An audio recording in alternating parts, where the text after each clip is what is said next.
On March 8th, the Greater Niagara Chamber of Commerce, its Women in Niagara Council, and over 700 guests celebrated International Women's Day at the Fallsview Casino.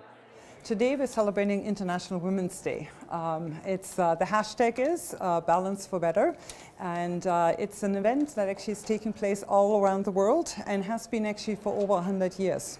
International Women's Day celebrates the achievements of women and focuses on breaking down the barriers faced by women in business, politics, and in leadership.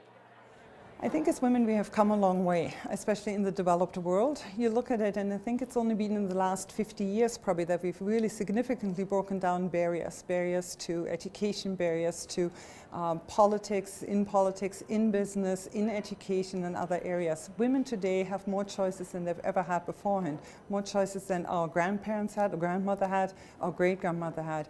So I think there's a part of it where we're celebrating what we have accomplished, but at the same time we're looking forward and towards the future to seeing where can we move and how do we best move forward from here. Susan Venditti, the director of Start Me Up Niagara, was also honored with an award for her tireless work with the Out of the Cold program. I share this award with many people in my life who have believed in me, worked with me, and share my dream of a community where everyone is included, healthy, and self-sufficient. Five-time Canadian Olympian Charmaine Crooks was the keynote speaker for the event. I'm here in Niagara today to speak to an amazing group of women put on by the GNCC to really celebrate the accomplishments and to recognize, all the contributions of women in this community and across Canada and really around the world. Today is really a global celebration, but it's also about the strength of the local women. And this event, being here and seeing all these great accomplishments of these women, celebrating them, I think is very important legacy for the women's movement in general.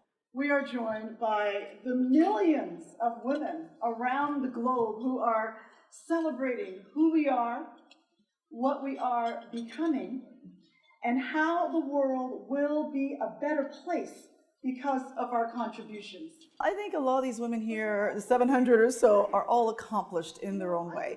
And I think today is really about refreshing some of the things that we probably already know about dedication and commitment. But I think today's gathering is about refreshing and renewing our sense of accomplishments, our sense of purpose, celebrating that.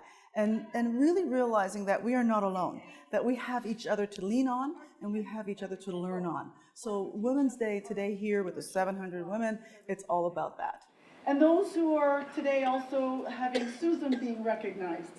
What an honor that this day I get to be inspired by you and what you have done to lift people out of poverty every day. I can't think of something more Canadian than that, so congratulations again. This year's event also features a fundraising component. In all of the events that we do, we're trying to incorporate a charitable aspect to it. And so in this case, it's a bursary for a woman who is interested in going to Leadership Niagara. Leadership Niagara does amazing things and getting involved in the community. And so we've done it for a couple of years at a number of our WIN events, Women in Niagara events, and has been really well received. In Niagara, you're watching The Source.